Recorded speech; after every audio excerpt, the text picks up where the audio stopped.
কমিটির টিম বলে কথা, ফাউল ছাড়া, পেনাল্টি ছাড়া কি কখনো আর্জেন্টিনা গোল করতে পেরেছে? আইসিসি আর ভারত যেমন একই সূত্রে গাথা, ঠিক একইভাবে ফিফা এবং আর্জেন্টিনা যেন একই সূত্রে গাথা। আর্জেন্টিনাকে পেনাল্টি পেতেই হবে, কিছু হলেই রেফারি দিবেন ফাউল। এইসব নিয়ে সামাজিক যোগাযোগ মাধ্যমে কথার অভাব নেই। ম্যাচের আগে তো ছিল মেসি ছাড়া আর্জেন্টিনা কিছুই না, মেসি ছাড়া আর্জেন্টিনার হয়ে গোল করবে কে? কেউ তো নেই।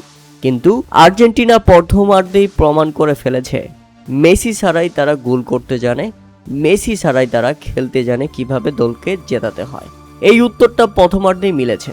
জর্ডানের বিপক্ষে ম্যাচের 19তম মিনিটেই ফ্রি কিক থেকে দারুণ এক গোল, এবং এর 12 মিনিট পরেই পেনাল্টি পেয়ে যায় আর্জেন্টিনা, এবং সেখান থেকে লাউতারো মার্তিনেজ দারুণভাবে জর্ডানের গোলরক্ষককে ফাঁকি দিয়ে বল জালে পাঠিয়ে দেন। এরপর দ্বিতীয় অর্ধে চড়াও হয় জর্ডান। মুসা ওর তামারির গোলে ব্যবধান কমিয়েছে জর্ডান। ম্যাচের 55তম মিনিটে বদলি ফুটবলার হিসেবে মাঠে নেমে গোলটি করেছেন এই ফুটবলার। এ নিয়ে বিশ্বকাপে নিজেদের 3 ম্যাচেই গোল পেলেন জর্ডান। তবে আর্জেন্টিনার বিপক্ষে এখনও 1-0 গোলে পিছিয়ে। এরপর দ্বিতীয় অর্ধের শেষ দিকে লিওনেল মেসি মাঠে নামেন, গ্যালারিতে দর্শকদের উল্লাস। এখন দেখার বিষয় মেসি নামার পর আর্জেন্টিনা আরও গোল করতে পারে কিনা। এবং বলতে না বলতেই লিওনেল মেসির গোল। হ্যাঁ দর্শক, দুর্দান্ত এক ফ্রি কিক থেকে মেসির বিশ্ব রেকর্ড। আবারও ফ্রি কিক, আবারও লিওনেল মেসি।